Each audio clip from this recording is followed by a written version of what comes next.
Well, welcome. We got a great show for you today. The sun is shining, and and always, we like to impart good information. So you got to remember, to manipulate history is to manipulate consciousness, and to manipulate consciousness is to manipulate possibilities, and to manipulate possibilities is to manipulate power, and that's what it's all about. It's getting some cultural unity, which is in turn,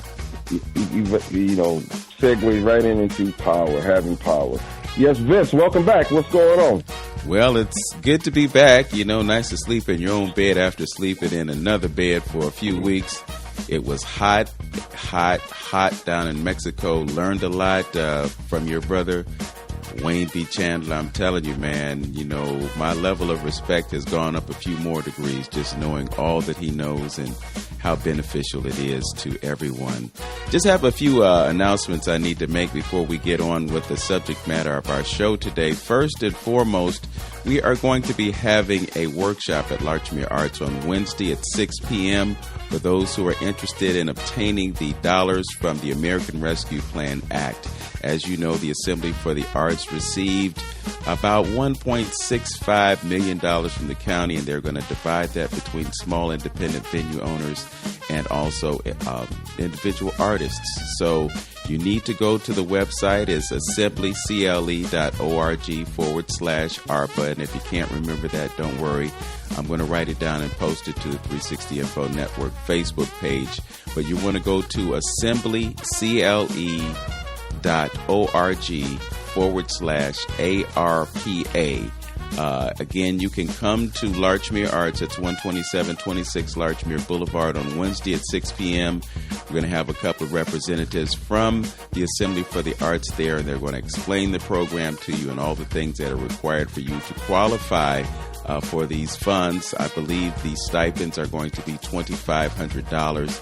There were a lot of people who did not receive CARES Act money when it came out last year, November and December. This time, you know about this, tell others about it, take advantage of this. And if you did receive CARES Act money, you will not be prioritized in terms of receiving the funds. So this is actually a good thing for those of you who did not receive the funds. Also, on Thursday at Larchmere Arts, I'm going to be doing an event with Imani Capri. It's called Meditation and Music, and we're going to use sound bowls. We're going to use the keyboard that I have there that is perfectly tuned, and we're going to create some music and some sounds that will help you get your chakras into alignment. And last but not least, tomorrow evening at Rudy's Pub, 3191 Lee Road, over there near the Cedar Lee Theater, performance by Vince Robinson and the Jazz Poets, the usual gang. It's going to be Rashawn Blake on drums, J.T. Lynch on saxophone, Nick Moore on guitar, Damon Cody on percussion, and myself on keys. Come on through. It's free. So now that the commercials are out of the way, we can get to the reason that we are here today. His name is Dr. James Chikaodili Anyike. He's an African-American author, radio show host, and minister in the United Methodist Church. He was born and raised in Chicago, Illinois. His name at birth was James Anthony Brame, which he legally changed in 1989 to honor his African ancestry. He has a Bachelor of Arts degree from Western Illinois University in Macomb, Illinois, where he double majored in history and philosophy. He has a Master's of Divinity degree from Gammon Theological Seminary at the Interdenominational Theological Center in Atlanta, Georgia, where his emphasis was theology, and he has a doctor in ministry degree from United Theological Seminary in Dayton, Ohio, where his dissertation was on healing and developing relationships through shared values based on systematic agapism. He was initiated into Omega Psi Phi Fraternity, Zeta Phi Chapter in spring of 2021. He's the founding producer and host of Soul Liberation Radio and the Soul Liberation Station, which have aired on various stations and social media sites from 1995 to 2022. Brother James, I hope I did your introduction some justice, and I'd like to welcome you to 360 Info Network, especially since you were here in Cleveland on last Sunday, where you provided a great message to the folks who came. Welcome to 360 Info Network. Brother Robinson, it's good to be with you, and thank you so much for the privilege, the opportunity to share this time together. And man, you did that description, that introduction better than anybody I've ever heard. So, man, you get an A+ from me. Thank you, brother. Well, I'm sure that they are probably close to your words, if not someone who knows you quite well. So it was an honor for me to just bring that message to the people. So your thing is agapism, and I want to dive into that, but we just have a few moments before we'll be taking our first break. So I want to take this time to give the listening audience a chance to get to know you. I rattled off a whole bunch of luminary, mentionings about your history in the realm of education, specifically theological education. But you also do radio, and I think you have a very well-rounded background. In addition to all of those things, you are about to embark upon a journey to the continent of Africa, and you're going to be there for an extended period of time. So just give the listeners an idea of who James Anyike is and where your interest in Africa comes from. Well, it's interesting because who James Anyike is still in development. You mentioned several posts and positions I've held in places where I've been educated, but I'm still Betty and Major Brame's baby boy, a little boy, one out of 8 children. I'm number 6, and I'm excited that I'm learning more and more about life, but about myself and about love. And so I'll say more about systematic agapism, which is a term I've coined for black love, as we go on into the program. But I'm moving to Mutare, Zimbabwe. I chose Mutare, Zimbabwe because it is there that Africa University is located. Africa University is an institution that was started by the United Methodist Church 30 years ago. It's a Pan-African university, and there are 29 countries represented in the student body at Africa University. And so when I last visited there and spoke in one of the classes, and just to see the students, and even sitting in some classes, I observed how serious and intelligent these students are, and I was impressed with the fact that they are serious about Africa for the Africans. They're serious about self-determination. They're serious about using the resources of the continent to benefit the continent and their respective countries. And so 92% of those students who go to Africa University in Mutare, Zimbabwe, go back to their respective countries, and they have been taking that knowledge and that passion to their respective countries and those connections to their respective countries for the last 30 years. And so I just want to be there. I just want to be there to be in that atmosphere, and I'm hoping to start there in the fall of 2023. And last thing I'll say about that is I'm also going there, and I wanted to give this long period of time before I start working at African University. I want to give this time to developing a new version of the Bible. It's an Afrocentric poetic version of the Bible called the Kitabu Chai Imani, which means the Book of Faith. I'll be working on that over the next 8 or 9 months to complete that. I am a publisher, and so I'll continue to publish other authors.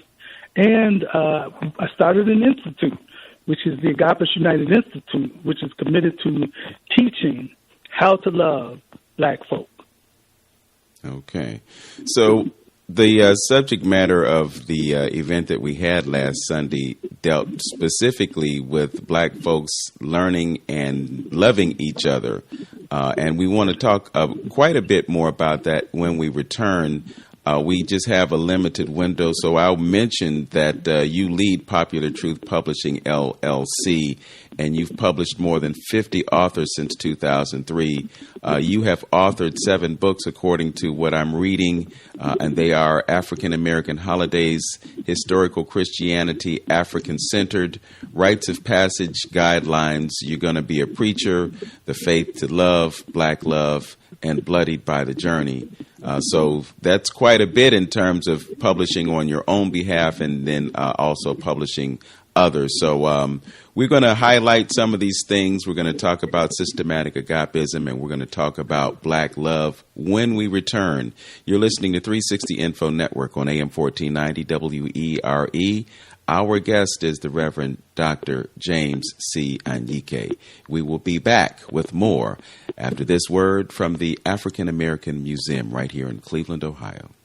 Welcome back to 360 Info Network with your hosts, Sam Tonio, and yours truly, Vince Robinson. Our guest is Dr. James Chikaodili Anyike. He is an African-American author, radio show host, and minister in the United Methodist Church. And we're here to talk about some of the great books that he's written. His recent visit to Cleveland, which was just as recent as last Sunday, and his trip to Zimbabwe, in which he will be embarking upon a great endeavor connecting with African University over there, and also working on a new version of the Bible that is African-centered. Welcome back to 360 Info Network, Brother James. It's good to be back. Okay, so where do you want to start? Let's talk about systematic agapism, since we opened that door. It's a phrase that you coined, and obviously it has a profound and deep meaning. So talk to us about what systematic agapism is. Systematic agapism, as I said a moment ago, is a term that refers to black love. And this is a special socio-theological approach to understanding love and implementing it in our lives. I suggest or believe that the key problem that we have as a people is we have lost our sense of shared values. If you go back 50 years, you'll find that we had some common agreement from one segment of the black society to another in terms of what our values were, what our expectations were. You know, the elders passed on wisdom to the children. The children knew to respect the elders. We were intentional about circulating the dollars in our own community. We were protective of one another, especially of the women. And there's so many other ways that we shared values that we have sort of lost our way. And now everybody's on their own. The younger and the elder are disconnected. We don't speak the same languages. We're not circulating the dollar in our community. And we, as black folk, are the only ones who are not. Our relationships have failed, right? We have more than 50% divorce rate.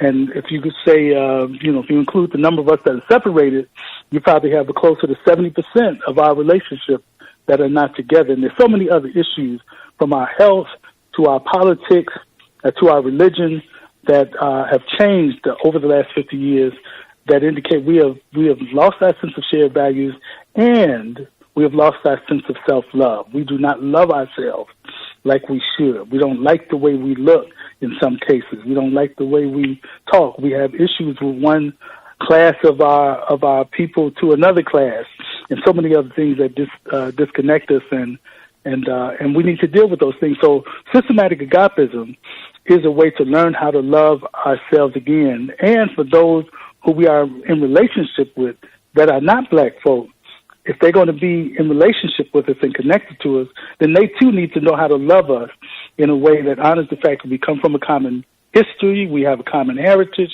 we have a common oppressor, and we need to develop a sense of values that reflect our hopes for the future. And so all those things go into systematic agapism. That's it in a nutshell, and I hope that's clear. Yes, quite concise and quite clear. And I just want to also highlight the relationship between Christianity and African-centeredness, because sometimes we separate those two things when in actuality they are closely intertwined. Can you talk about the importance of acknowledging our African ancestry and our African paradigm in relation to Christianity? Yes. One of the key reasons why I wanted to finish the work and do the bulk of the work on the Kitabu Cha Imani, the Black Bible that I'm doing, is because when you look at biblical history, you'll find that the foundation of the scriptures are in Africa in two major ways. One, when you look at the Septuagint, which is the foundation for what we call the Old Testament or the Hebrew Bible, you'll find that Septuagint was actually put together in Alexandria, Egypt. And I want to say about 200 or so AD, if I remember correctly. But yeah, so that's the foundation of the Old Testament. And then for the New Testament, much of the writing of there, you're talking about these are black men all throughout the Bible. These are black men who are writing. But the transcripts that we use to translate the scriptures, and that's actually the Old and New Testament today, are based on three primary manuscripts. Those three primary manuscripts have an African origin. In other words, they were translated into the Coptic language, and it is those African sources, and there were other languages there too, but they were all found in Egypt or have some African connection, and so the Bible that we have in total. Because you don't have any of the original writings of Isaiah. You don't have any of the original writings of Jeremiah or Matthew or Luke or anybody.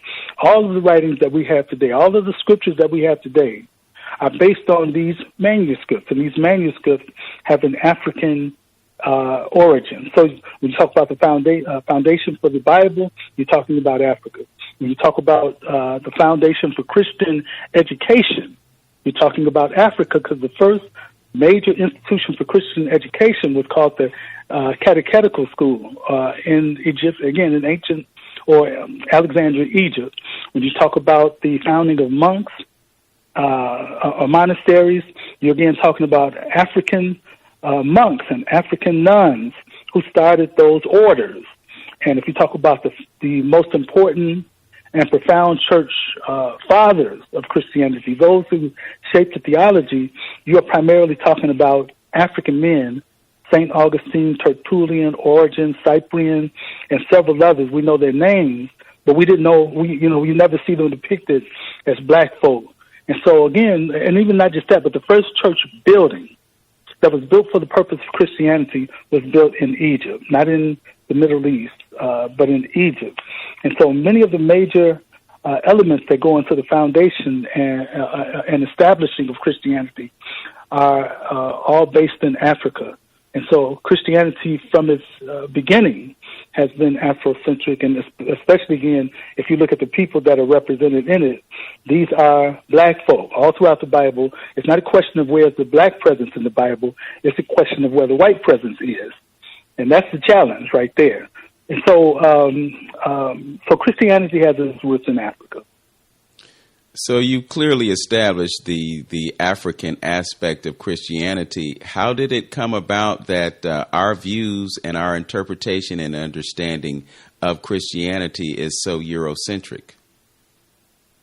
It's interesting because over the last 700 years, we think about racism, and there's some who believe that racism has always existed, but in reality, racism is only about 700 years old. That institution of those teachings and those artistic expressions and those translating of the scriptures that came from a European mindset and perspective to all more recent realities in history, no more than 700 years old. So it's been that long since the ways in which we have viewed Christianity have been distorted, so that we now see it as the white man's religion, when in reality that was not the case. And so I suspect that the original reason why, if you go back to some of the first images of biblical folk as white, there may have been an intention for white folk to see themselves in the book. But I think eventually that turned into racism, and it wasn't about them seeing themselves in the book, but them, ignoring the black presence and coloring the black presence, or getting rid of the black presence, and saying that we are the ones. Because when you talk about Jesus, you're in effect, from a religious perspective, talking about God. And to say that God is black, it was a problem for some white folk.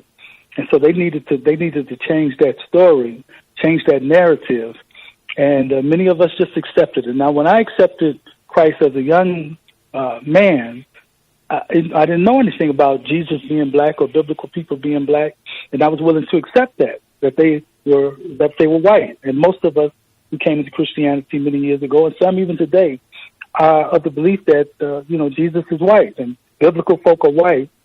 And so when I found out it was the opposite, that these are all black folk, I was amazed. And it didn't cause me to say, well, let me leave Christianity. It actually, I think, caused me to embrace it even more, whereas there are some black folk, and certainly white folk and some other races of people, when you depict Jesus as black, they have a problem with that. And so if we're talking about Christianity and the perceptions and the depictions that represent it, if you say you have a problem with black Jesus, then you obviously have a problem with black Anyike, black Robinson, black whoever it is, because the only problem you can have with Jesus being black is that he's black. You can't say that there's no historical evidence, because there's plenty of historical evidence. You can't say that there's no genetic evidence, because there's genetic evidence. And there's certainly the ways in which the biblical people depicted themselves in antiquity, in ancient times. All those things point to these being black folk. And so there's no other way to say I have a problem with it other than the race. And if you have a problem with Jesus' race, then you have a problem with every other black person on the planet, whether you black or not. You have a problem with racism, and that's something that we need to deal with if we are to, counter these ways in which Christianity has been defined as the white man's religion. Yes.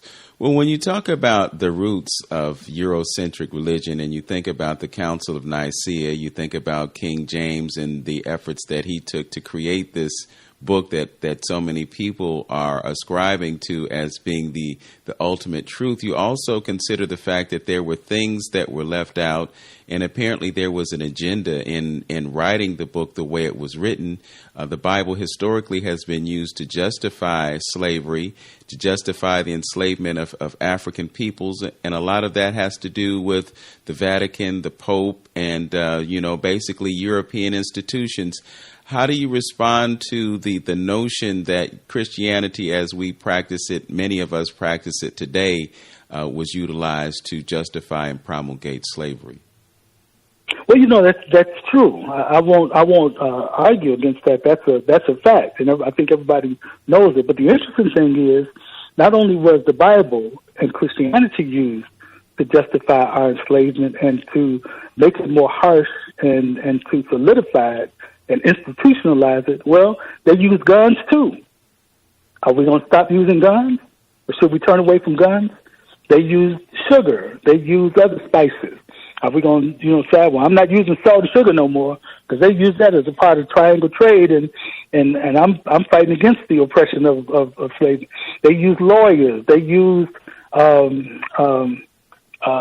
just about anything or any type of person you can think of in society, they were used in some way. And so why is it that we have to target Christianity exclusively and then give it over to white folk and say, well, since they misused it, now I'm not going to use it anymore? Well, it's almost like saying if somebody kidnapped one of my children, child was kidnapped at 2 years old, and somehow another 20 years later, they're 22 years old now, I'm able to reclaim my child. But they've been with the oppressor for 20 years. They've been with an abuser for 20 years. Do I say, well, they got you now, I'm not going to have nothing to do with you? Or do you say, no, you are my son, you are my child? And we find those ways to make the connection again so that the child knows who they are. And I would say the same for Christianity. It's been misused. But also the other thing I don't want to ignore, it's been used in many ways to help us. And that's why when you look at the various insurrections, the various revolutions, the various, folk who spoke for truth and fought against enslavement, you would find that Nat Turner, Denmark, V.C., Gabriel Prosser, Sojourner Truth, Jarena Lee, Frederick Douglass, and just on down the line, these were all Christian folk. And then when you bring it into the 20th century, you're talking about Marcus Garvey, you're talking about, so many others these were all Christian folk who somehow or another found a way to use Christianity as a tool for our liberation. So the reality is no other institution, and I'm willing to hear if I'm wrong about this, but no other institution has done more for the uplift of black people and the protection of black people while in being enslaved than the Christian church, the black Christian church. And the best hope for us as a people to this day, no other institution is in a better position for our uplift and for our empowerment than the black church. Yes, well, I definitely will not debate that point because I'm not in a position to debate that. But what I do know, or at least what I have come to learn, is that there are many aspects of our traditional religious and spiritual beliefs that have been woven into the fabric of Christianity. And perhaps we may not be aware of some of those things. Some of us are conscious enough to understand the relationship of our past and our ancestry to the things that are exemplified in some of the Christian practices today. But you cannot argue the fact that it has played a pivotal role in the success of black folk in our country because we are who we are, we do what we do, and we are our ancestors. And in that respect, we continue to carry forth their mission. Let's talk about this concept of love. And, I'm going to have you answer a question that was posed to you during our session last week. And the question was, why don't black people love themselves? Well, we've been taught to hate ourselves. We've been taught that we were inferior. And again, it's not unusual for somebody who's been kidnapped or miseducated or misinformed or abused to, in some cases, ingratiate themselves to their oppressor, to their abuser. They may feel some sense of shame as if it was their fault that they got caught up. Or they may, because of the ways in which they've been influenced, take on the mindset and the opinions of the oppressor. So I think we are at a point, and it's gotten worse, which is interesting, since slavery, at a time after slavery, from the time that slavery ended all the way up until the 1960s, there was always a strong strain of black love and black empowerment, whether you're talking about the ways that we fought for our vote, whether you're talking about the ways we populated black colleges and universities and used those as stepping stones to do great things in so many different fields across the spectrum of work, whether you're talking about just about anything that we needed to do, we did it for ourselves. I'm thinking about the Deacons for Defense, for example, in Louisiana, who saw the need to protect themselves from white supremacists, from the Ku Klux Klan. So they took up arms. These are Christian men who formed, if you will, a militia of black men that started in Louisiana, but then spread to other parts of the South. And so we've always found those ways to love ourselves and protect ourselves. But something happened after the 60s. Our movements were compromised. Many of our leaderships were compromised if they weren't killed. And then you have, right along with that, what they call the black exploitation films. And then after that, you might, you have some good music and good movies, good rap music, but then you have gangster rap and some of the messages that went along with that. And there's so many other strains of music and media that have impacted us, but they have progressively gotten more intentional in terms of sabotaging our future. And so that's why now our children speak a different language than we do as elders. And we have tension between the male and the female. And we are, prone, based on the music that we listen to and images that we see in some of the videos, we will take up drugs and we will take up alcohol and not consider the ways in which these things can damage our bodies and our economics and our relationships. And so my point is, in answering your question, my point is we have gotten to a place where we don't love ourselves because we don't know ourselves. But if we knew ourselves, we would love ourselves. We have forgotten who we are. We have forgotten what our roles are in society, from the male to the female, from the married to the unmarried, from the educated to those who have been educated in other forms. no matter what you're talking about, we are just all kind of stumbling through this life in a ball of confusion. There are a few people who got some clarity, a few organizations that got some clarity, but I suggest that we have been distracted, confused, manipulated, and to some degree destroyed in ways that lead to this place where we don't have the love that we should, so that our families can stay together, our relationships can survive, that we would have the love for black people, that we would support our black businesses first, and that we would see the beauty in ourselves. We've lost a lot of that for so many different reasons. Yes. So clearly and so well stated. I want to bring in our brother Hamptonio, because I know that a lot of what you are saying has been resonating with him, especially talking about the image that, or the impact that images have had on us and our self-esteem. Brother Hamptonio, did you have anything that you wanted to ask or add to the conversation? Yes. Again, interesting topic. Just something to really to throw out there to get the good doctor to think about as well. When you start talking about images and talk about the whitewashing that had taken place by taking the images, the black images out of the Bible, and therefore us, not, seeing to see ourselves what's inside of the Creator. Like you even have black folks themselves having a problem with depicting Jesus or God as a black image. I remember a long time when I was young, one of the pastors that I was mentoring a long time ago said if a pig was able to draw a picture of God, Jesus or God would look like a pig. So it's not putting anybody down, it's just being able to see the God in you. So in saying that, with the whitewashing that's taking place, and you went all the way back to talking about the Coptics, because a lot of people don't understand the Coptics and how the Coptics fit into this whole thing that we call Christianity.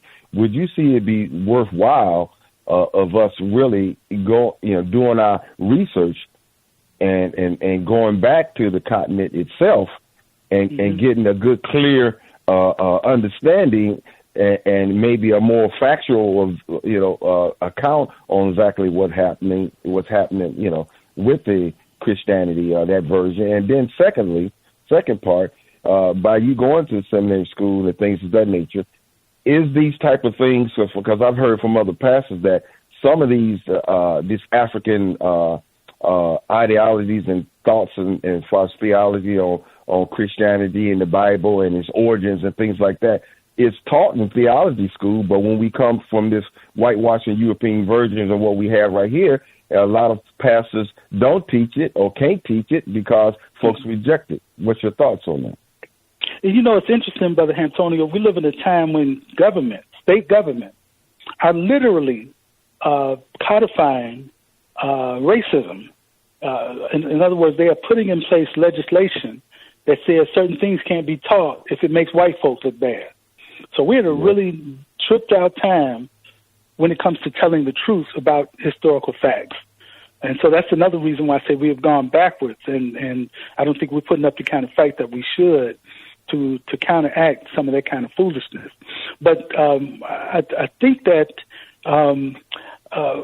it's obvious why some people who are educated, it's well known among educators that every person on the earth came from black folk. It is common knowledge among scientists, among historians, among the educated folk that all of humanity comes from a black mother. But again, you don't hear about it often enough, and you certainly don't see it talked about in the classroom. Much of what I learned about black history, and this is a brother who is a history major, double major, history and philosophy, I didn't learn hardly any of this history when I was in school. I learned this after I left school. And so those who know,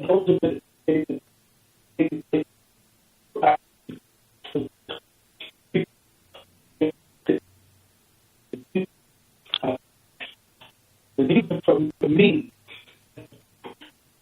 church is the right denomination.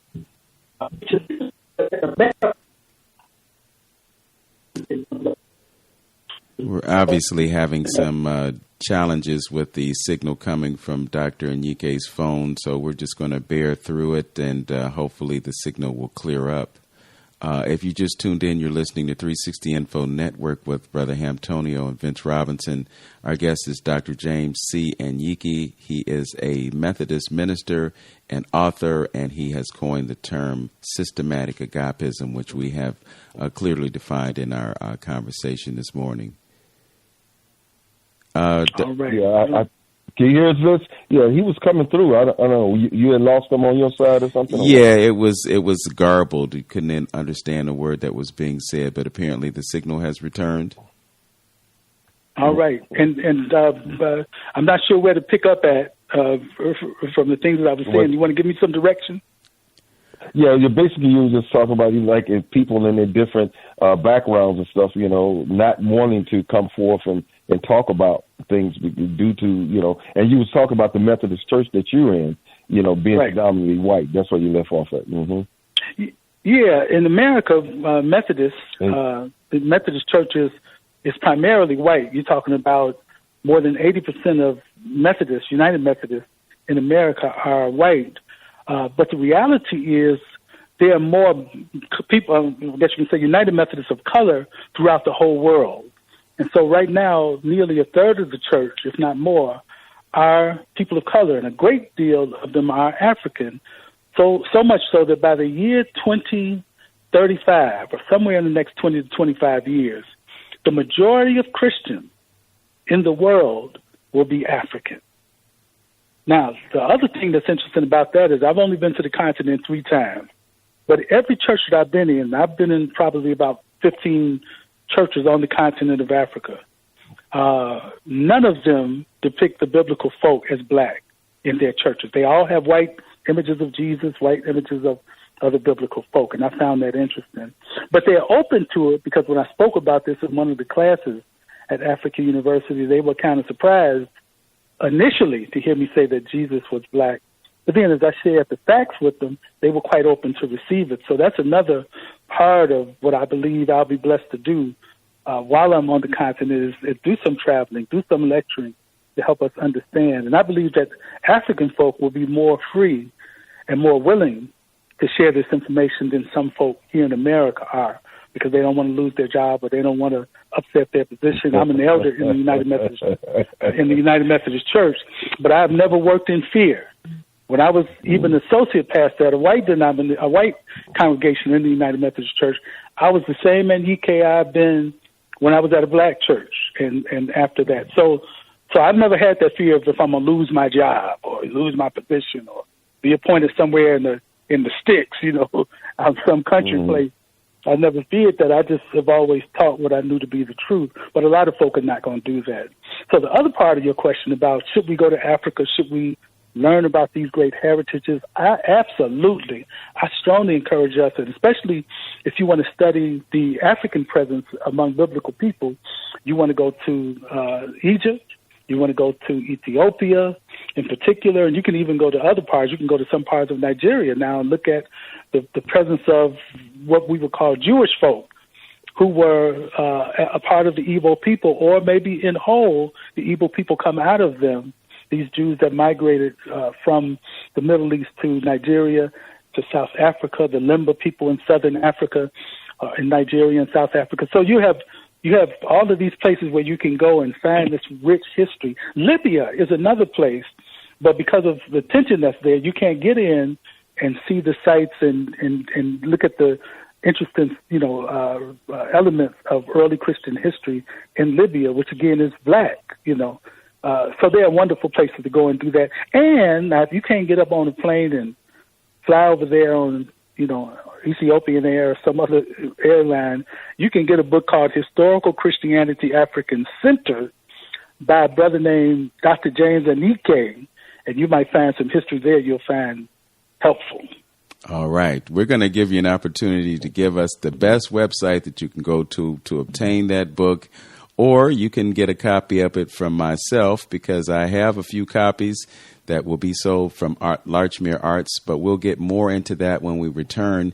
You're listening to 360 Info Network on AM 1490 WERE. Our guest is Dr. James C. Anyike, and he is the author of the book that was just referenced.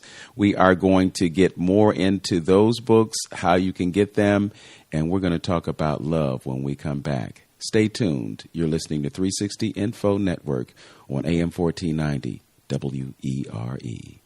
We're back, 360 Info Network with Antonio, Brother Vince Robinson, and our guest, Dr. James C. Anyike. He is the founding producer and host of Soul Liberation Radio and the Soul Liberation Station, which have aired on various radio stations and social media sites from 1995 to 2022. He's also worked as the director of Chicago Push for Excellence with Reverend Jesse L. Jackson as an educational consultant for African American Images, with Dr. Jawanza Kunjufu as the assistant director of the Religious Heritage of the African World Research Project, and with Dr. Ndugu Tifori Atta at the Interdenominational Theological Center. So many accolades, my brother. You've been living a rich and fruitful life, and now you're about to take flight to the continent of Africa sometime this fall to connect with African University over there in Zimbabwe. We also mentioned that you are working on creating a new edition of the Bible, which is African-centered. You know, as you were having the conversation and dialogue with Brother Antonio, I was remembering a couple of things. One, I remember that years ago, there was a publication called Ebony Magazine, and on the cover of the magazine, they depicted a black Jesus. And they got more pushback from black folks than anybody else.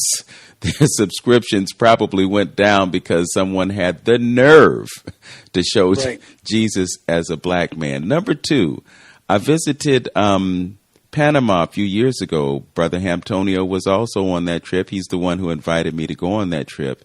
And we were on our way to Portobello, and we looked up and we saw this great big billboard, and there was a depiction of a black Jesus.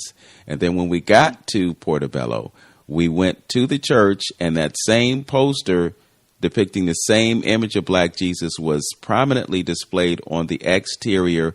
And then when you went into the church, you saw more images of black Jesus. So there are some of us on the planet who have embraced this idea. And of course, we all know, or many of us do know, that in the Vatican, there is an image of a black Madonna and child. So, you know, the damage that you've talked about that has been done, it has largely been brought about through religion and education, and we have to do what we can to reverse the damage that has been done to our psyches by the misinformation that we have received. Let's talk about what we can do to get black folks to love themselves and each other, and how important love is in the equation of moving the needle forward with black folks on the continent and here in the diaspora. You know, very often when we think about love, we think about romantic love. And one of the books that I've written is called Black Love. So a lot of times when people see that book, they automatically assume that this is about intimate relationships. But love is much, much bigger than that. And so when I talk about black love and systematic agapism, I'm talking about a very practical, realistic, comprehensive kind of love that we can actually do on an ongoing basis. Now, I do like to reference the two primary sources that I'm using. One is we've developed a description of love, or let me rephrase it. I'm sorry. We've developed a description of a statement of shared value that is helpful for, I guess you can say, initiating this foundation for love in your own family and in your own life. And it includes things like respecting each other's dignity and divinity. It includes listening to one another. It includes honoring each other's position. For example, one of the statements says that we will honor the elder of us and appreciate the potential of the younger of us.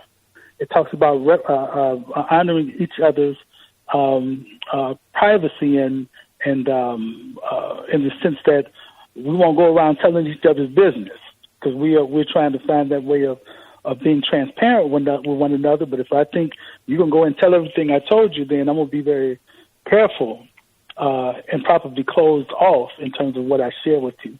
And so if two people are going to engage in love, they have to have some sense of standards. What does this love mean? What does it look like? So shared values. The other thing that I often refer to is the Bible. In particular, the writings of Paul, 1 Corinthians 13. In that chapter, he comes to a place where he talks about, or he describes love. He says love is patient, love is kind, love is not envious, boastful, rude, or arrogant. Love does not have to, have its own way. It does not celebrate when somebody's going through pain, and it goes on, says it believes all things, endures all things, hopes all things. And so I use those as practical approaches, for developing love. If I make a commitment that I'm going to be kind and patient, just those two, I'm going to master the art of being kind and patient. And I go through my day with that in my mind. If I go through it for a week, or if I go through it for a month, and eventually it comes to a place where I've kind of learned some things about being patient and about being kind. Just those practical approaches, I'm saying, can be the foundation for us learning to love each other again. And then it grows from there, where we don't envy one another, and we're not boastful about what we got, and we're not rude to each other or anything of that nature. We want to get those kinds of attitudes out of our lives. And I say we do it all the time. When we want to get in a relationship with somebody, we don't start the relationship being arrogant and rude and boastful and not being kind and, not being patient. You want to show your best face. When you start a new job, you don't go into the job being impatient and rude. You come in with your best face because you want to keep that job. And so if we can fix our faces and fix ourselves to start and initiate a job or initiate a relationship, we should also make it a way to initiate a new way of commitment to one another where we learn to love each other. So love by nature, this love I'm talking about, agape love, is a selfless kind of love. And so when we think about the opposite of love, most of us are under the mistake, or rather we mistake the opposite of love as hate. But the opposite of love is not hatred or hate. The opposite of love is selfishness. And so when you think about those principles, those ways that cause us to put aside our selfishness, then that's the path you want to be on towards love. And so agape, which is where I get the word agapism from. Agapism means that this is the philosophy I'm walking in. And an agapist is one who says, I'm committed to this. I'm committed to being one who loves. And systematic agapism speaks to the fact that we as black folk have not been loved, even by those who call themselves Christians or call themselves lovers or call themselves agapists. They were in slavery. They were able to love their families but not love black families. They abused black families. And so love failed. Oh, I shouldn't say love failed, but their love failed. And so we want a love that works for us, works in our best interest, understands the pains that we've gone through as a people, and understands our aspirations for the future. And that is what I call systematic agapism. Okay. You have a website that you mentioned to me a few days ago. Tell us the website that is best for folks to connect with the opportunity to obtain your book. As it relates to the three books that deal with systematic agapism, which are You're Going to Be a Preacher, The Faith to Love, and Black Love, you want to go to agapistsunited.com, and that's AGAPISTSUNITED.com. That's AGAPISTS, Agapis, UNITED, United.com. For the books, for all of the books, so you can get those three books that I mentioned at agapisunited.com, but all of my books, and that includes some of the books that are by other authors, you can get at Popular Truth Publishing.webs.com. Popular Truth Publishing.webs.com. Okay, I've gotten those written down, and I will post them to the 360 Info Network page and my personal page for those who are interested in acquiring your publications. Dr. Anyike, it has been a pleasure to have you on the air this morning. I certainly think that there is something in the conversation that we had that provides learning opportunities for all who are listening. Thank you for joining us on 360 Info Network. Thank you, my brother. Appreciate the privilege of being on, and thank you, Brother Antonio.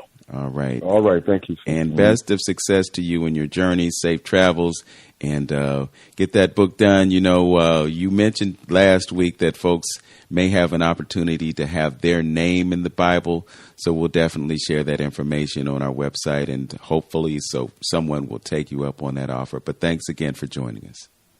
Thank you, my brother. Thanks for all you do for our people. All right. Mm-hmm. Dr. James Anyike on 360 Info Network. Brother Antonio, we just have a few moments. Anything that you want to get out there for the good of the cause?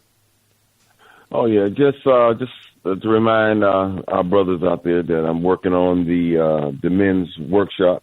The men's workshop. I've had conversations with Brother Wayne and Dr. Brown. So we're looking at towards the latter part of September. I'll keep you informed. All righty.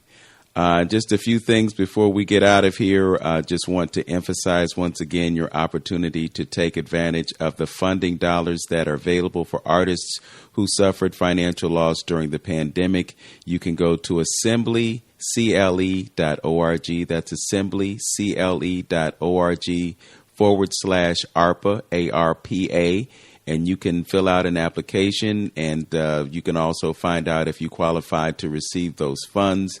It is a very necessary thing for us to do because we want to make sure that all who are entitled to can get a share of the funds. Now, there will not be enough for every single artist in the community. We realize that, but we also realize that there are some things that can be done to make adjustments in the distribution process to see that those who are in the greatest need receive those funds. So go to the website. You can come to Larchmere Arts on Wednesday at 6 o'clock, 12726 Larchmere Boulevard. Come to Larchmere Arts if you have questions about the process, about the application, about who qualifies. You'll be able to ask those questions and get answers. And there will be another session that will happen at Glen Village in a few weeks from that Wednesday. So again, you can go to the website and get that information. Also, I would like to let everybody know that we are going to have a program on Thursday at Larchmere Arts. It is called Meditation and Music. It will feature Imani Capri. She is a motivational speaker, and she's an energy worker. So if you'd like to participate in a program that involves meditation and connection with your inner self with sound as therapy, you can come through. You can go to the Larchmere Arts Facebook page for an event listing that will give you all the details, and you can register in advance for this great event. And last but not least, we'll be performing at Rudy's Pub tomorrow evening at 6 o'clock, so you can come through and check us out. It's absolutely a free performance.